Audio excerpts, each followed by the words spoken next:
papi ng madaming yarn. Mga malalaking yarn, mga cotton. Ang dami-dami. Pinick up namin. Thank you, Tato. I love you. Love you so much. Bukas ulit. Dala mo ba debit mo? Yes. Good morning.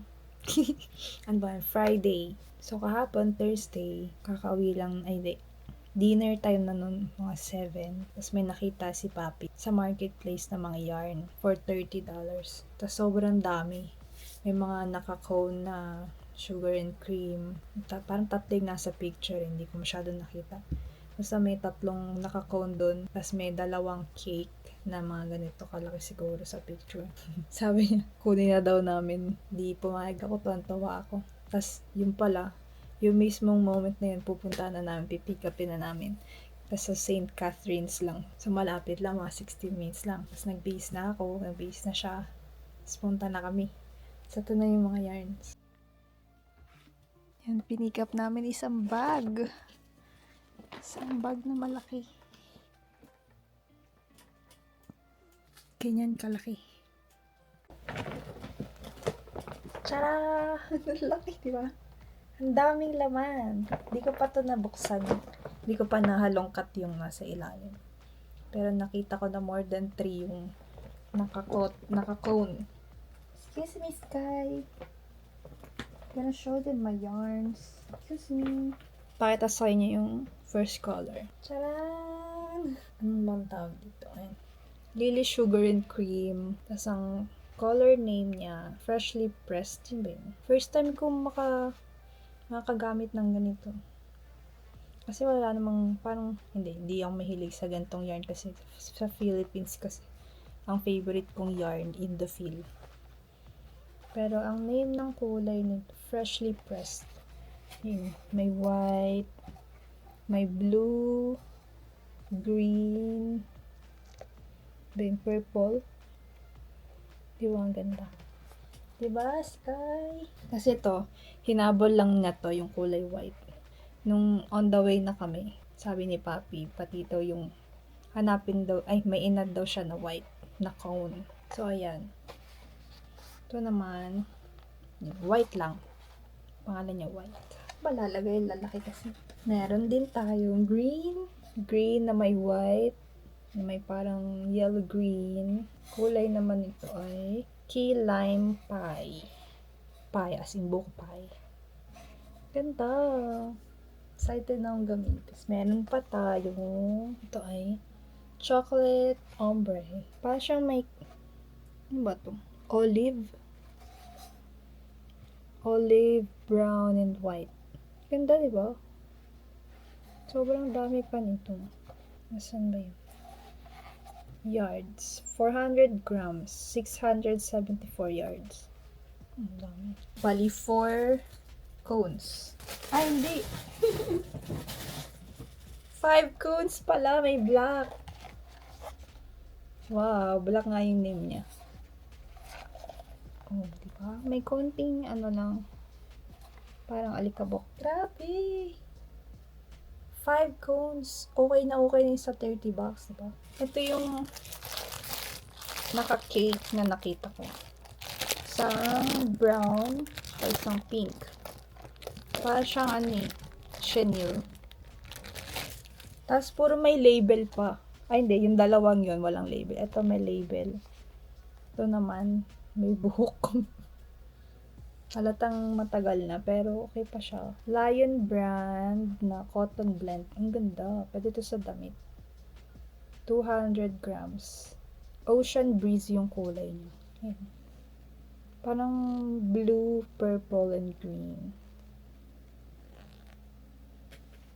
Meron ding Bernat Velvet. Ito mukhang bawas na tong isa. Or nagulo lang. I'm not sure. Pero okay din, di ba? Ito kulay puti. Yan. Bernat Velvet. Sobrang lambot. Ito naman, ang name nito, Grey Orchid. Ganda. Ganda ng kulay. Pwede ito sa scrunchie. Ito yung ginagamit ni Passionate Kelsey sa mga niya. Sa mga scrunchie niya nung wala pa yung, yung sa Joann's. Yung, basta, Ito, ginagawa niya rin tong scratching. Lambot. Ay. May pusa dito naglalaro sa yarn. You like it, Willow? May ano siya. Parang may usok. Kaamoy niya yung yarn nung nakaraan. Yung madaming puro chenille. Siguro ganun yung mga chenille yarn kapag nasa stock. May usok. Yan lang. Thank you, Papi. Yun si Willow. Pinaglalaroan yung ano. Strand. Gusto mo yan? Wow! Oosh! Cute. Gusto pala maglaro eh.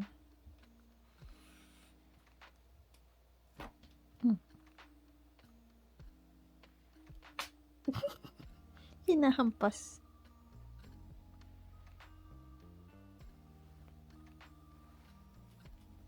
Okay, enough na. Tulog na. Ay, kinukuha pa niya. Ano yan? Ayusin ko pa yun eh.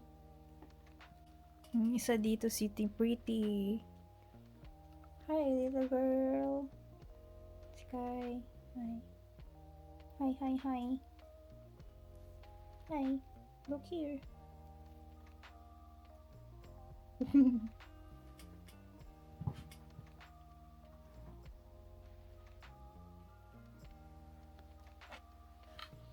Ito, naayos ko na yung mga yarn ko eh. Kaya wala nang bag dito na napuno ng yarn. Nilagay ko na dyan lahat. Kasi yung iba nandito. Kasi ito may bago na naman. May bagong bag na naman dito. Hoy, ba't nandyan ka sa marmi? Mabaho dyan. Magkakabuhok mo yan. Ang damit dyan. Yellow eyes. Hi. Yeah, very happy with how this turned out. It makes it feel a lot more open and just easier to get to. And like having all these claws all color coordinated and stuff, it's super good as well. As I said, having the white one isn't great though, so 99% get it all the way down. Very good. It is kind of like that's just where it starts to stay in the future. Okay guys, I think that literally should be cleaning around January. So I do have a lot of plans. Cut more of this material. I know that when I did the scratchy wall and like did all the makeup bags, I was able to fit in like 2 more fabric. So yeah, once I start stocking things and stuff, I'll be able to fit more fabric back into the walls. Tato, gagawa ko ulit ng basket. Basket. Okay. Square naman na basket. Okay. Tapos medyo mababa lang. Tapos lalagay ko dun sa mga lotion. Alright, potato. Yeah.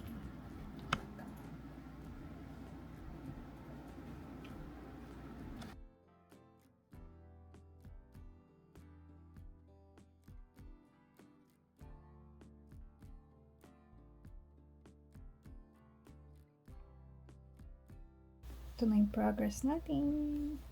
Kailangan maging square to. Kaso konti na lang yun. Sana umabot. Ito hindi ko na itutuloy. Tatastasin ko.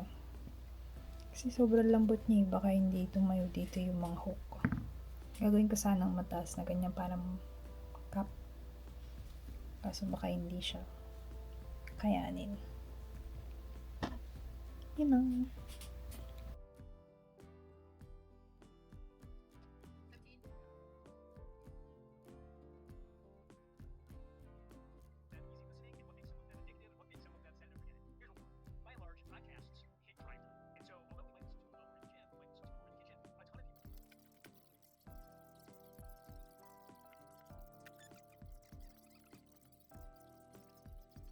Drops by 10x or 100x, you're going crazy. You're like, is this even worth doing anymore? What's up? So then what's kind of interesting though is it's kind of Here. a business because I give away all my YouTube Where secrets is he? and then Yeah. You know, how many other YouTube educators are there? There's like 1,000 Where who is do he? like a light research on it, you know? But it's probably more than that. But I mean, Malambot like, that ang we can basket. I find. like that drawing. And Is so, it done yet? what's interesting though is I would say that future, right? Okay, good. We didn't Lagay trace na that, did you? natin. Yan. Hindi na siya masyadong makalat. There you go.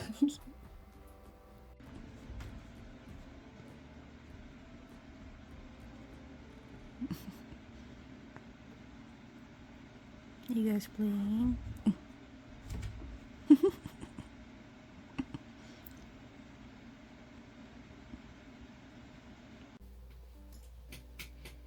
Hi, good afternoon. Good afternoon na kasi. 1:30 na dito kakatapos ko na magluto ng lunch. Nagluto ako ng sarsyadong tilapia.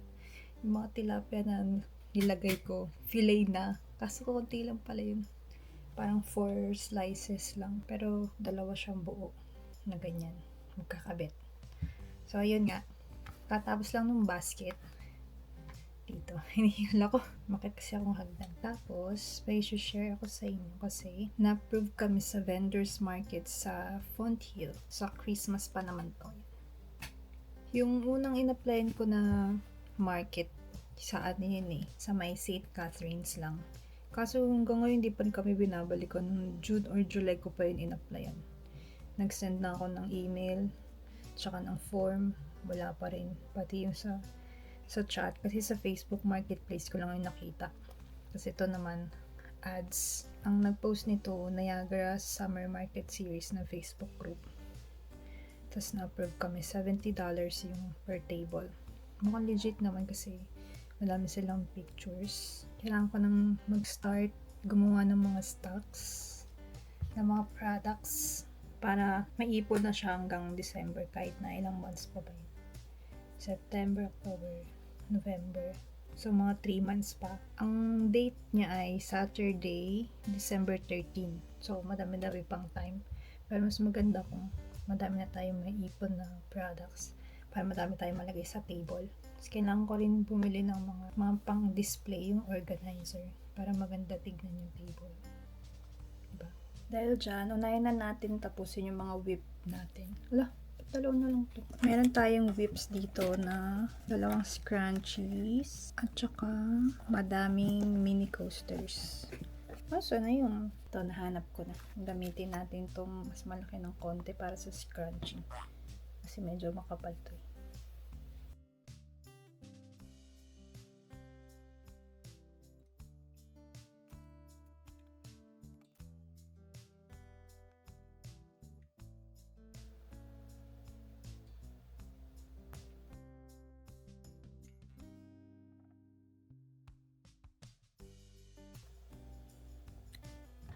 Hindi ko pa pala nasabi, naggawa na kami ng Etsy account. Maglo-launch na rin kami sa August 31st.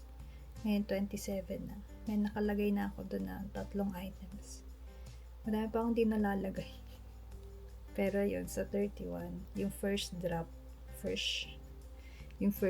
natin maglo-launch. Kaya nagpo-post na rin ako sa mga page na Papi Tofi collection. May mga nagtatanong na rin sa TikTok. Tapos sinasabi ko na lang na sa Etsy tayo magda-drop. Yun. Sana madaming bumili. Kung di naman, okay lang din para meron akong stock sa December. Tsaka sa iba pang mga market kung ma-approve man. Ang mga nandun na pala na items ay yung sunflower bag, egg bag, tsaka beanie na ginawa ko sa plain. Chunky beanie. Sack beanie pala. Yung parang may cat ears na kulay mustard. Nakapost na rin yun sa marketplace, sa Facebook marketplace. Pero sa Etsy, mapapublish pa siya sa 31.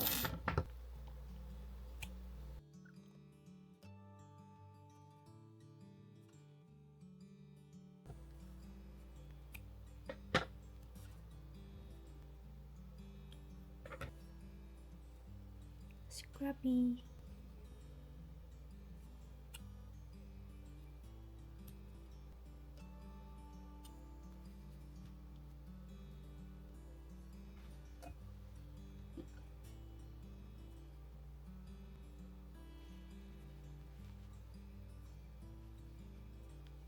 think gagawa pa ako ng scrunchies. Ang dami ko pang ponytail. Tsaka, yung nakuha kong burnout. Ang katulad kay Passionate Kelsey. Gagawin natin itong scrunchie lahat. Medyo gutay-gutay na rin siya. Kailangan na siya magamit.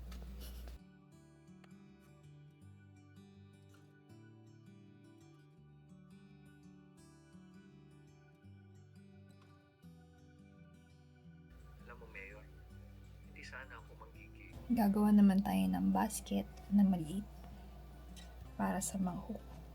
Ito gagamitin natin. Dalawa to eh. Hindi ko okay na to isa. Tapos doon ko lalagay itong mga hook. Nakapayo. Tapos dudugtong ko pa ng mas mababa para sa gunting. Tsaka sa mga needle. Tsaka sa stitch marker.